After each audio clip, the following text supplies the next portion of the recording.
Hi. From the title of this video, you probably have an expectation of what this is going to be. I'm not some sort of anti-feminist, woman-hating, abuser-loving kind of person. That's not what this is about. The title of my video did happen, but you need context to understand why.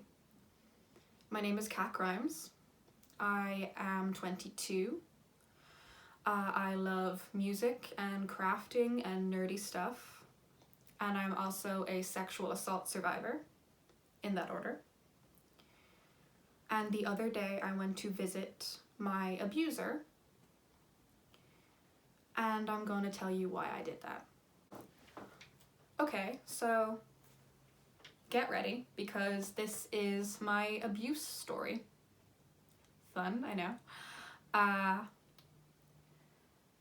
So, from a young age, I dealt with sexual abuse from a person very close to me who was in a position of power, who should have taken care of me and protected me, and they chose instead to use the position they had with me to take advantage. The first ever instance was when I was 7. I was in the sitting room with this person and another person, and one of the people left the room, so then it was just me and him, and he sat closer to me. He put his hand up my shirt, and then he kind of felt me around a bit. As far as assaults go, not that bad. Also not that easy to spot as an assault when you're 7. For a long time I didn't say anything about it because it didn't strike me as odd. I was 7, I didn't have breasts, I was a kid. If anything, I could have thought it was, tickling or something. So I didn't think anything of it when it was happening. And so, in my mind, with this person, there wasn't anything wrong with what they were doing. Skip forward a few years, I'm 11, and this person has taken to tickling and wrestling me. And when doing that, it would normally result with me being in his arms, and he would be around me, pressing his crotch against me very aggressively, and it would most times result in him pinning me to the ground, tickling me, and I would not be able to get away. And this also, I believe, should have raised a flag in my head that this wasn't normal behavior. But I was 11, I was a kid, we were wrestling, and he didn't hurt me. I think the main thing that stood out was the fact that he didn't hurt me. He didn't leave bruises on me, and he didn't scratch me. He tickled me. A few years later, this kind of behavior is still going on. I would be in my room, chilling out on my laptop, watching, Russell Howard or Dara O'Brien, just like comedians and stuff on my computer. And this person would come into my room and ask, "Oh, what are you doing?" And I'm like, "Oh, I'm just watching stuff." And they would get onto the bed with me and lie down next to me and watch things with me and put their arm around me. So I didn't think anything of that. I thought that was fine, that was normal behavior. And at first it always started out very innocent. And then after a while, he would move his hand down over my chest or my stomach, and then eventually it would end up with his hand underneath the waistband of my trousers. And for a long time, it was never more than that. It was just his hand sitting there beneath the waistline of my trousers. And I wasn't comfortable with that. And that's kind of when things started to seem off to me, 11, 12, 13 years old, with him doing that. And I would like wriggle away a little, and I would, try and get him to move his hand, or I would just be like, oh, I'm done watching now. And then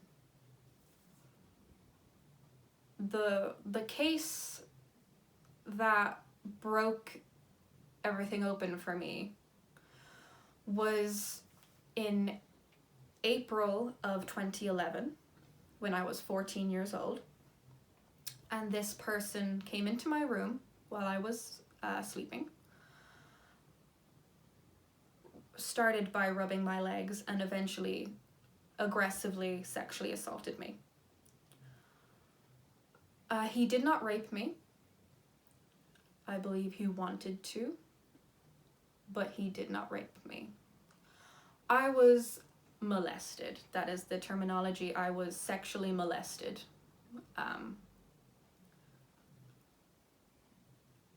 It has been a very long time dealing with that information. I let it warp a lot of thoughts I had about myself and other people.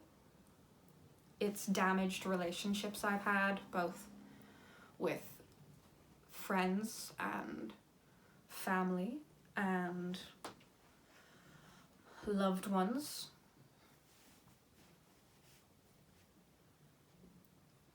I made a lot of choices growing up in an attempt to deal with that. For a long time, hurting myself seemed like a good idea to do at the time.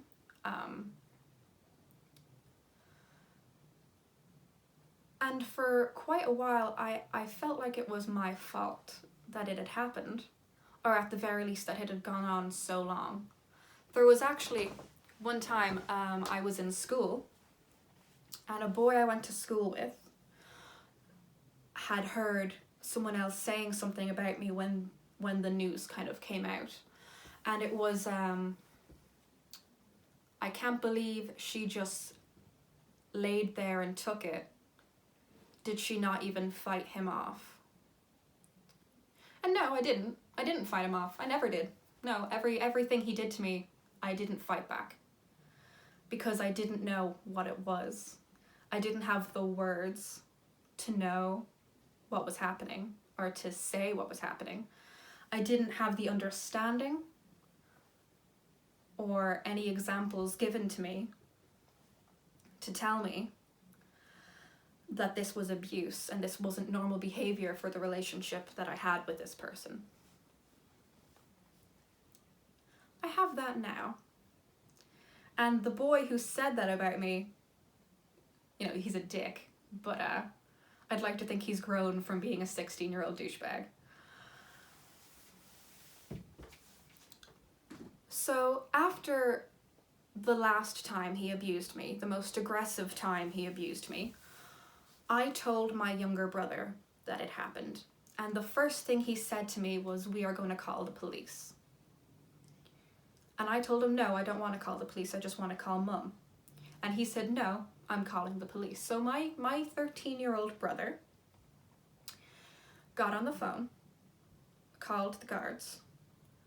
They came to my house within 15 minutes. And then they called my mum, and she came home. And then everything was out in the open. And the first thing I said to my mum when she came home, I was 14, I was so scared, I was crying. I saw her come in the door, and the first thing I said was, "Do you believe me?" And she said, "Of course I do." And she held me. And that was how we went on from there. I told the truth. And then we had to deal with the outcome. This is harder than I thought it was going to be. So So basically that was the day everything kind of came out. He was arrested. He pled guilty and he admitted to everything he had done, which, you know, I'd like to think, I know why he did it. He did it because he knew what he had done was wrong. That doesn't absolve him of having done it, and it doesn't make it easier that he did it, knowing he knew he was wrong to do it. Him saying, oh yeah, I know I did a bad thing when I did all this stuff to you, isn't going to magically make the pain of it go away. But knowing that I didn't have to go and say every intimate detail in front of an entire courtroom was a small comfort during the whole process. So for a long time I didn't see him. He was sentenced in, oh God, I was 16 when he was sentenced, so 2013, I think. He was sentenced on 3 different counts of sexual assault of a minor. He got 3 years for each count, concurrent. So he, instead of getting, what would the consecutive be, 9 years, he got 3 years in prison. He didn't serve 3 years because there's automatically a reduced sentence rate, and then, you know, anything on top of that could. But basically he got out in August of 2015, I think it was. I was not in Ireland on the day he was released. The day he was released, I got a text about it or a call about it, and I just, for a long time, I kind of sat on my own and thought about that, because I felt kind of cheated about the amount of time he had to serve. Personally, I think he should have gotten at least the same amount of time he spent abusing me. So I think 7 years for 7 years of abuse, you know, an eye for an eye. But I know that the justice system and life in general is rarely what you want it to be. I'd like to think I've made my peace with it at this point as well as I can. I'm not bitter about it. It's just, it is what it is. But while he was in prison, when I was 18, I decided I was going to go see him. Not because I missed him, even though for a long time I did, and I felt like it was my fault that he had done the things he had done, and that he wasn't a bad person, he just made a mistake. And I don't know, even if now I think he's a bad person, I don't often think people who do bad things are always bad people. He knows what he did was wrong, but that doesn't mean he didn't still do it. But yeah, I went to go visit him in the prison. I went with someone else very close to him. And I had a plan. I was going to say things I felt I needed to say to him. I was going to ask him questions. You know, the classics, like, why'd you do it? Why me? Do you regret it? Why couldn't you love me the normal way? But when I got there, and I got to the room we were meeting him in, I thought it was going to be a room on our own. But there were all these families and loved ones visiting people in the prison. Kids seeing their parents, and I assume, you know, boyfriends and girlfriends seeing. And it was just very hard seeing all of these people happy to be there, to see the people they cared about. Maybe not happy is the right word, maybe just to see the person, not to be at the place. But I got there with the person I was going with, and the first thing that they did was hug. And it felt like, it felt almost like a betrayal all over again. I've kind of made my peace with that too. That person's relationship with my abuser is always going to be what it is, and I can't really do anything about that. And I'm not going to try and do anything about that. It's not really my business or my place to do. But at that time, it hurt a lot. And all I ended up saying to him was he okay? I looked at my abuser. He looked older. His hair was grey. He looked tired. And I asked him, was he okay? And then I cried. And then I left the room. And I didn't ask him the things I wanted to ask, and I didn't say the things I wanted to say. And then I didn't see him for a long time after that. I was walking down the street with my boyfriend, and I saw someone I knew across the road, and so I waved, and he looked at me, and he was kind of giving me like the, oh no, don't come over here kind of. And then I looked a little to the side, and it was my abuser. And without any warning or even thought that that could happen, I broke down in the middle of Dublin on the street. I started sobbing, and my heart was going crazy, and I was just out of my mind, and I just stopped right there. I went to the ground sobbing. It was just such a shock because I knew he lived in Dublin, but I never let that take Dublin away from me. I never thought, oh, I won't go and get these great donuts, and I won't go to this gig, and I won't go and look at all this, you know, cool music stuff in Tower Records. I won't go to Dublin anymore because that's where he is. I never wanted to let that take Dublin away from me. I thought, you know, it's been years now, I'm strong, I've dealt with it, it's behind me, I can go do this great stuff and not have to think about him. And when I go to Dublin, even now, I don't really think about him. I know that he's there somewhere, but like it doesn't feel like he's a constant presence, like, oh, where's he gonna pop out of? It never felt like that. And then some stuff happened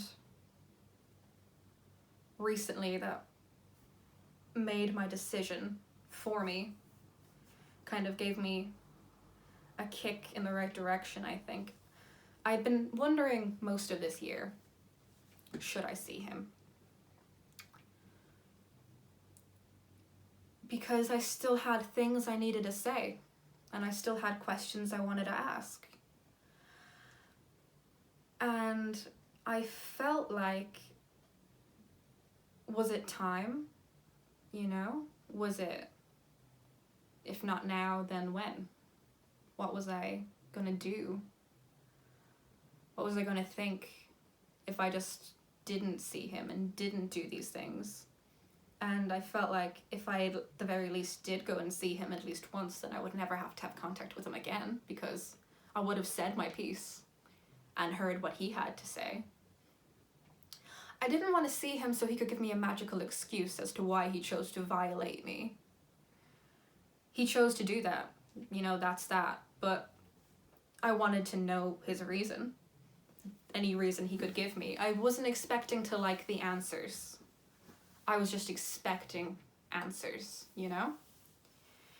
And so I had been wanting to for a while, and I had mentioned it to my mum, and I'd mentioned it to some other people, and most of the reaction was, if you feel you need to, that's grand. And then some of the reactions were, do you think that's the best idea? I don't know if that's going to be good for you. Remember what happened last time when you saw him? But the key difference is I chose this time.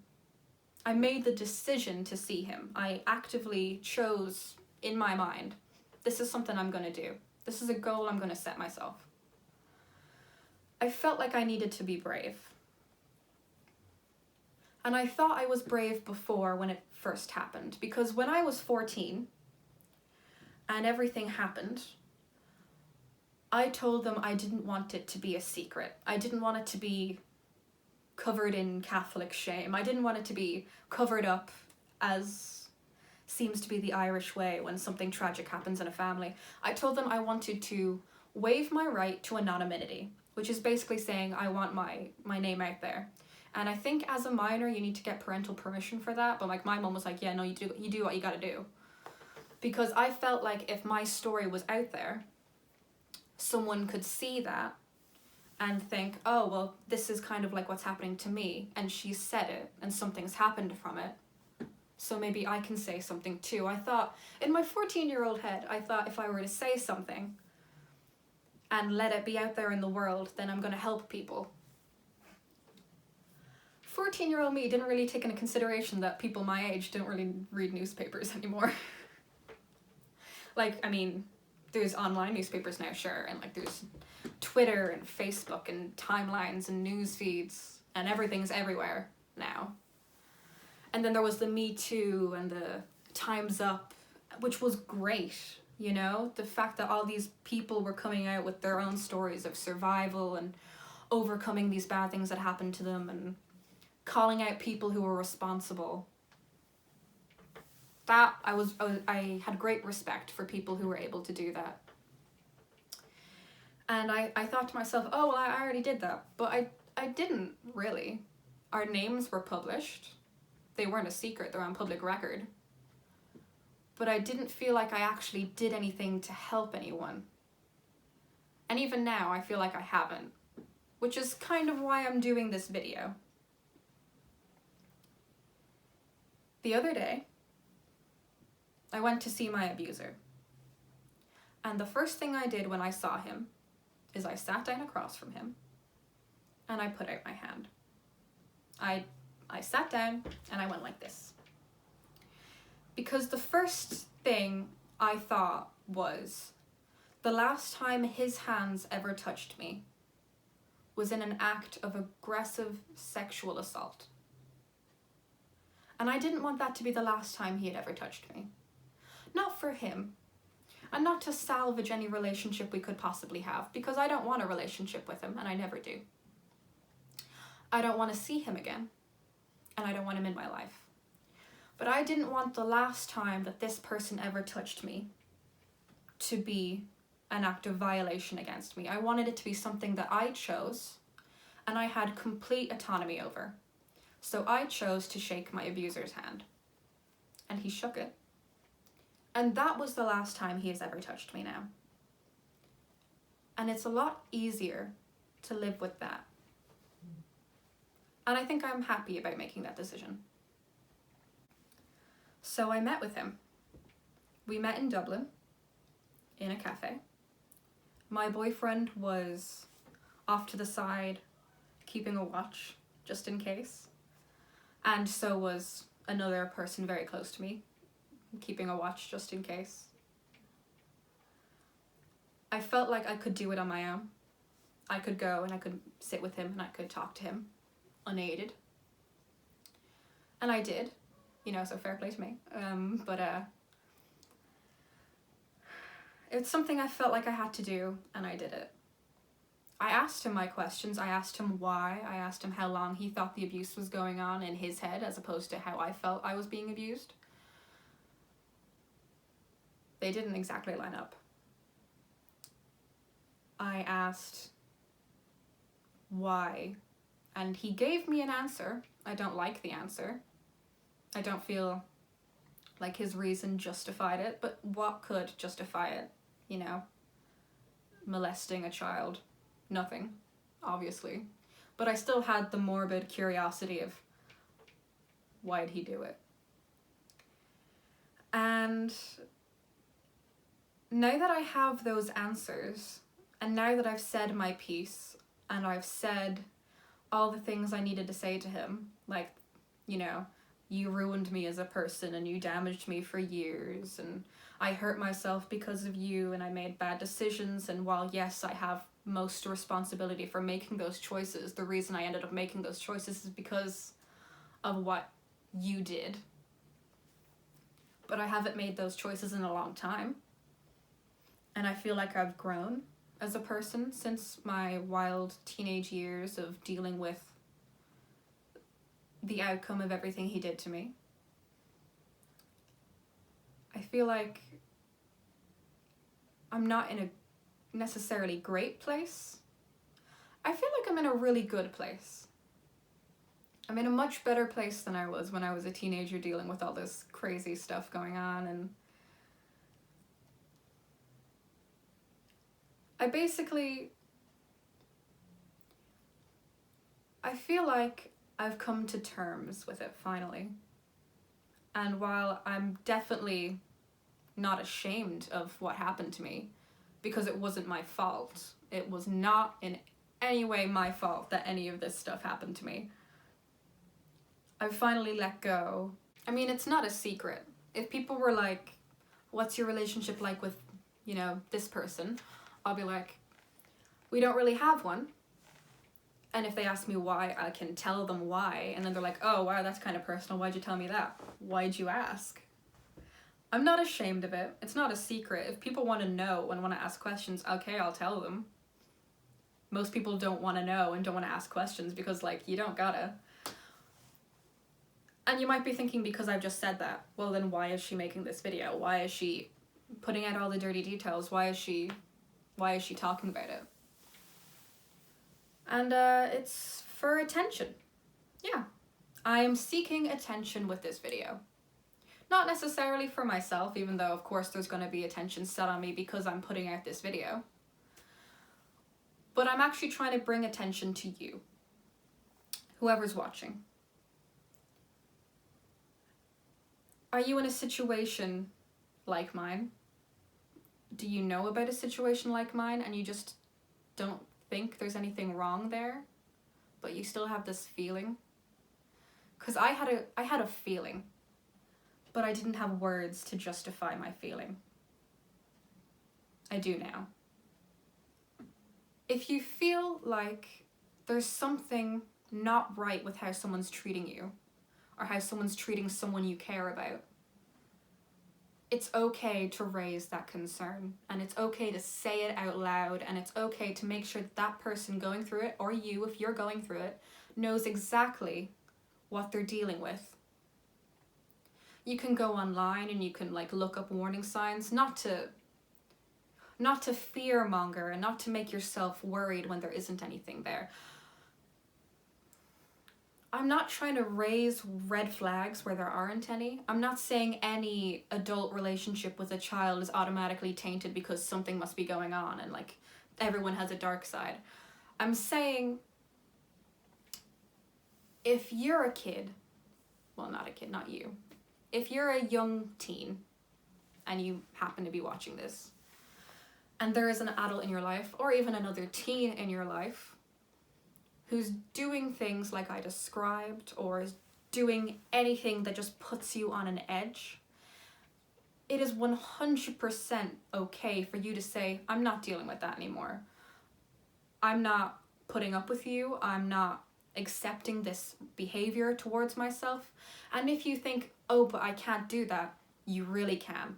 Whether this person is related to you and you can't get away from family, or is just a family friend, or is someone that you have to see at school or your work,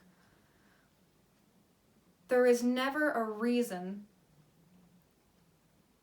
to accept bad behavior. There is never a good reason to allow someone to violate you or to hurt you.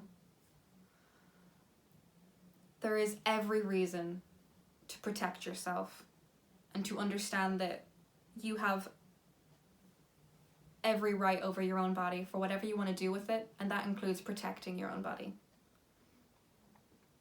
When I was 14 and I waived my right to anonymity, I thought that was enough. And I'm seeing all this stuff online of people getting hurt by other people and people coming out as assault victims and everyone's saying their story, and I feel like I haven't done enough. So this is what I'm doing now. I feel like this is the only way I can do anything helpful. So I'm going to do two things. I'm going to say that what got me through was, for one, counseling. If you need counseling, that's fine. lots of people need counseling. Lots of people go to counseling, and lots of people need counseling. I needed counseling. I started going to CARI, which is Children at Risk Ireland, when I was about 15. And my counsellor was an amazing, patient, empathetic woman. And she helped me in so many ways. And the only reason I ended up leaving CARI was because I aged out, because it's for children. So once I hit 18, it kind of felt like I shouldn't be going anymore. And if I hadn't been going to that counselling, I feel like I would be 100 steps behind where I'm at now, you know? So the second thing I'm going to say is, if anything like this is happening to you, or you know about anything like this, don't let it be a dirty little secret. Don't let it be something you feel like you need to internalize and hide. Because I internalized it for a long time, and it just turned so toxic. And it hurt way more people than just me, you know? Don't be ashamed of the things that have happened to you, because they're not your fault. You can feel like it's your fault, and you can feel like the person who did them isn't really a bad person. But they could not be a bad person. But no reason or action justifies sexual assault in any capacity. There's no justification. Taking care of yourself and speaking out for what you deserve, which what you deserve is to be safe, to feel safe in your own home, to feel safe in your own town, to feel safe in your own skin. The things that happen to you shouldn't be secrets. You deserve to be heard. So if anything like this has happened to you, for one, make it known. Tell someone you trust. They could go to the guards with you. If you feel like you need support, you can call CARI. You can call Children at Risk Ireland. You can call the Samaritans. There are so many people and organizations out there who can support you. You don't have to feel alone. And you don't have to feel like you're doing this on your own. There is a support system set out there for you. And hopefully, if you do say something, things won't be as bad. Because things are never as bad after it's out there, because once it's out there, it's over. You still have to live with it, but once it's out there, it's stopped. And when it's stopped, that's when you can take the first step to living again. So, thank you for watching. I do hope you share this video. I know it's long and it's hard to listen to. It's hard to record. I do feel like it'll be of some benefit to someone, more than just letting my name be out there when I was a kid. I hope this is the first step to me actually making a difference, and me actually being able to help other people in these kind of situations. So, I'm Kat Grimes. I'm 22. I like music and art and crafting and weird stuff, and I am a survivor of sexual assault. And I'm a survivor. Thanks for watching.